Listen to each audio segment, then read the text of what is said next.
नमस्कार, सत श्री अकाल, आदाब। मैं हूं अन्नू कपूर और आप सब महानुभावों का खैर मकदम करता हूं आपके इस शो में जिसका नाम है सुहाना सफर विद अन्नू कपूर, सिर्फ 92.7 बिग एफएम पर।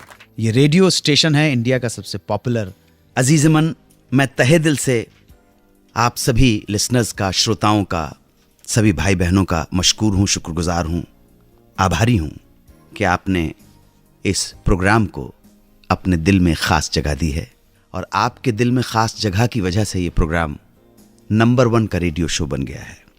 ये प्रोग्राम जहाँ ये कोशिश की जाती है कि आपको वही किस्से कहानियाँ सुनाऊं जो सच्चे हों, वही इन्फॉर्मेशन दूं जो सही हो। फिर भी कभी भूल चूक हो जाए तो प्लीज़ मुझे माफ़ कीजिएगा और मुझे बताइएगा ताकि मैं सही रास्ते पर चल सकूं। सर, तो आज क्या कहानी सुनाने वाले हैं आप? आज के प्रोग्राम में जो कहानियां हैं, पहली कहानी है जब जितेंद्र ने पहली बार किया कैमरा फेस। दूसरी स्टोरी 23 साल बाद कैसे शुरू हुई शत्रुघ्न सिन्हा और रेखा के बीच बातचीत। हमारे रेगुलर सेगमेंट्स तुमने पुकारा और हम चले आए। दिल ने फिर याद किया। आज दिल याद करेगा अभिनेत्री सोनम को। और नए सेगमेंट अबे जे क्या हो गया में आज जिस फिल्म पर हम निशाना साधेंगे वो है सरफरोश। और आखिर में हमारे श्रोता जोगेंद्र पंडित के सवाल का जवाब। तो चलिए शुरू करते हैं हमेशा की तरह सुहाना सफर।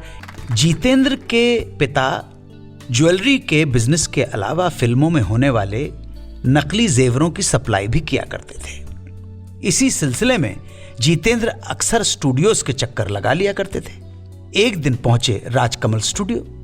वहां वी शांताराम की फिल्म नवरंग की शूटिंग चल रही थी। ऐसे ही घूमते घूमते शांताराम की नजर जब जितेंद्र पर पड़ी तो उन्होंने पास बुला लिया, बातचीत की। खूबसूरत बच्चा था, पढ़ाई के बारे में पूछताछ की। और इसी बातचीत के दौरान जितेंद्र के मन के विचार के वो फिल्मों में काम करना चाहते हैं वो भी जाहिर हो गए। और देखिए कि शांताराम ने जितेंद्र की हसरत तुरंत पूरी कर दी और नवरंग में एक छोटा सा रोल दे दिया। इस फिल्म में जितेंद्र को एक्टर उल्लास के सामने एक डायलॉग बोलना था। डायलॉग था, सरदार सरदार, दुश्मन टिड्डियों के दल की तरह बढ़ता ही आ रहा है।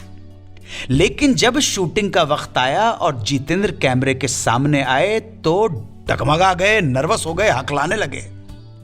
उल्लास साहब और वी शांताराम जी की हौसला अफजाई के बावजूद कुछ नहीं हो रहा था। डायलॉग तो बोल देते थे लेकिन टिड्डियों को कभी किड्डियां तो कभी फिड्डियां तो कभी चड्डियां कहते रहते थे। बार बार रीटेक होते देख जितेंद्र और भी नर्वस हो गए। वी शांताराम को भी समझ में नहीं आया कि करें तो क्या करें। बहुत कोशिश की मगर जितेंद्र गलत ही बोलते रहे। एक पॉइंट के ऊपर वी शांताराम जी अपना पेशेंस खो बैठे और उन्होंने डांट दिया। यह डांट सुनकर नौजवान जितेंद्र रोने लगा। शांताराम जी भी समझ गए कि इसे समझाना बेकार है। इसलिए 25 रीटेक के बाद भी जब जितेंद्र ने टिड्डियों को फिड्डियां या चड्डियां कहा तो शांताराम जी ने उसी शॉट को ही ओके कर डाला। मगर जितेंद्र खूबसूरत थे, स्मार्ट थे, जिसकी वजह से शांताराम जी ने बाद में फिल्म सहरा में भी उन्हें काम करने का मौका दिया। और 1964 में तो उन्होंने इसी टिड्डियों और फिड्डियों और चड्डियों वाले जितेंद्र को हीरो लेकर फिल्म बनाई। नाम था गीत गाया पत्थरों ने।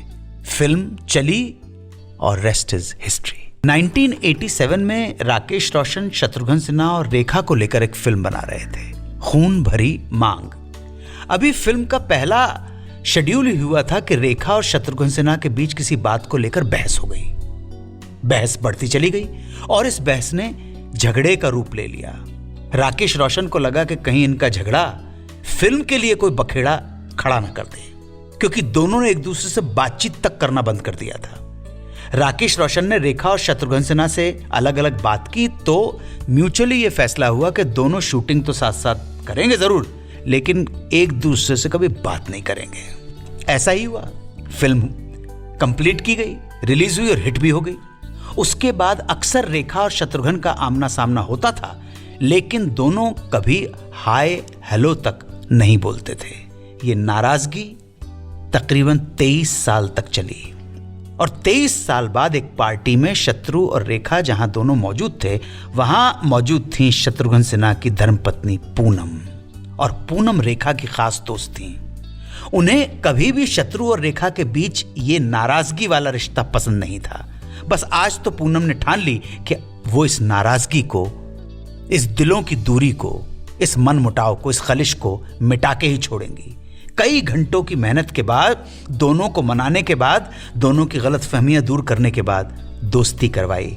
उसके 1 साल बाद जब शत्रुघ्न ने अपने बेटे लव सिन्हा को लॉन्च किया, तो उस फिल्म में हीरो की मां का रोल रेखा नहीं किया। फिल्म थी सदियां। अगला सेगमेंट होगा तुमने पुकारा और हम चले आए, जिसमें लिसनर्स हमको फोन लगाएंगे और करेंगे हमसे बातचीत। जान हथेली पर ले आए। आपकी पुकार पर हाजिर होना हमारा कर्तव्य है। आप पुकारेंगे फोन कॉल के जरिए और आपसे बात करने का सौभाग्य हमें हासिल होगा।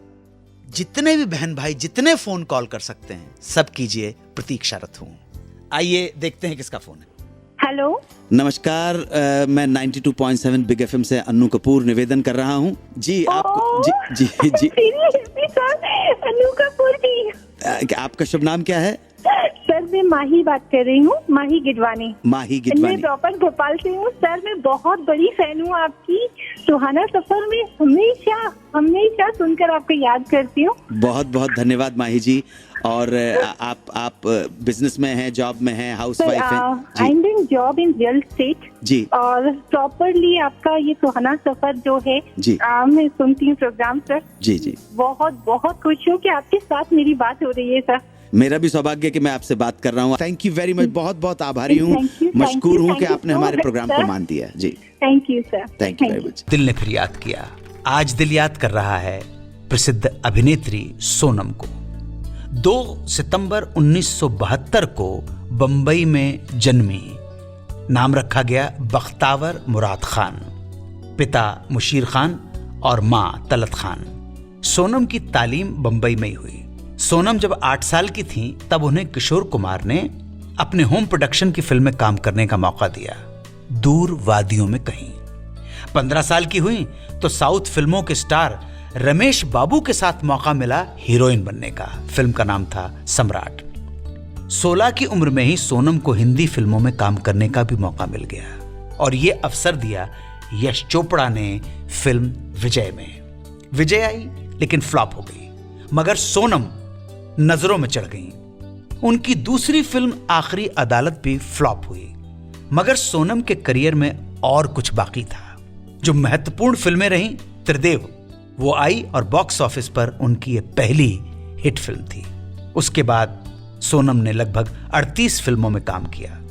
करियर अच्छा चल रहा था, तभी अचानक 19 साल की उम्र में अपने डायरेक्टर राजीव राय से प्यार किया और ब्याह रचा लिया।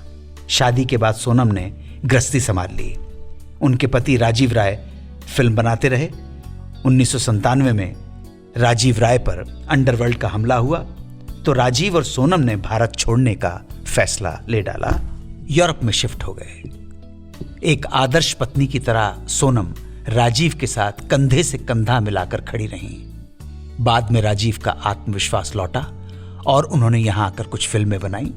दोनों की एक संतान है, गौरव। लेकिन 15 साल का यह रिश्ता अलगाव में बदल गया, मगर फिर भी बच्चे की परवरिश के लिए सोनम ने डिवोर्स नहीं लिया। गौरव पिछले साल 15 साल का हो गया है और अब वो एक साइंटिस्ट बनने की तैयारी में है। उसे लगन है इस काम की। इसी साल अगस्त 2016 के महीने में राजीव और सोनम कानूनी तौर पर अलग हो गए। सोनम इस समय 44 साल की हैं। सोनम दीर्घायु हों, प्रसन्न रहें, स्वस्थ रहें, यही हमारी कामना है। अगर वो सुन रही हों या उनके परिवार का कोई सदस्य सुन रहा हो, मित्र बंधु बांधव सुन रहे हों, तो ये सनद रहे कि 92.7 बिग एफएम पर आज हमने बहुत खुलूस मोहब्बत के साथ सोनम को याद किया। वो हमारे सलाम कबूल करें। अगला सेगमेंट, अबे जे क्या हो गया। जॉन मैथ्यू मथान ने आमिर खान, सोनाली बेंद्रे और नसीरुद्दीन शाह को लेकर एक फिल्म बनाई थी, नाम सरफरोश। ये सियासत का इंसान के साथ बहुत बड़ा मजाक है। जब हम पैदा हुए तो सारा जहां हमारा था, जब होश संभाला तो कहीं पाकिस्तान, कहीं हिंदुस्तान। इस सुपरहिट फिल्म में एक कंटिन्यूटी का बहुत बड़ा जर्क है। सरफरोश में कुमार शानू और अलका याग्निक का गाया हुआ एक गाना है, जो हाल दिल का इधर हो रहा है। इस गाने के एक सीन में दिखाया गया कि एक छोटी सी बच्ची दौड़ती हुई आमिर खान के पास आती है और उसे एक गुलाब का फूल देती है। बच्ची ने जब फूल दिया था तो वो फूल पूरी तरह से खिला हुआ था। अगले ही पल सोनाली बर्थडे केक लेकर आमिर की तरफ आती है तो दिखाया जाता है कि आमिर बच्ची का दिया हुआ गुलाब लेकर खड़े हैं, लेकिन वो खिला हुआ गुलाब अब कली बन चुका है। अबे जे क्या हो गया? दुनिया में आज तक कली खिलकर गुलाब बनते देखा है, गुलाब को मुरझाकर कली होते नहीं देखा है। ये कंटिन्यूटी का जर्क है, मिस्टेक है। इस प्रॉब्लम से बचा जा सकता था। बरेली के जोगेंद्र पंडित ने पूछा है कि क्या अभिनेत्री सुलक्षणा पंडित को कभी अवार्ड मिला है? उत्तर है बिल्कुल मिला है सरकार, लेकिन उनकी एक्टिंग के लिए नहीं बल्कि प्लेबैक सिंगिंग के लिए। एज ए सिंगर उन्हें 1975 का film fair best female playback award प्राप्त हुआ। फिल्म का नाम था संकल्प और गीत के बोल थे, तू ही सागर है, तू ही किनारा, ढूंढता है तू किसका सहारा। इस मुतालिक आप में से किसी के पास जानकारी उपलब्ध हो तो हमारे साथ जरूर शेयर करें। उम्मीद है कि बरेली के जोगेंद्र पंडित जी हमारे उत्तर से संतुष्ट होंगे। इस जानकारी के साथ ही आप सबसे इजाजत चाहूंगा। आज के सुहाने सफर को देता हूं विराम। आप खुशी खुशी सफलता के साथ अपनी मंजिल पे पहुंचे, यही कामना है, यही शुभकामना है। मेरे प्रणाम स्वीकार करें। जय भारत, वंदे मातरम।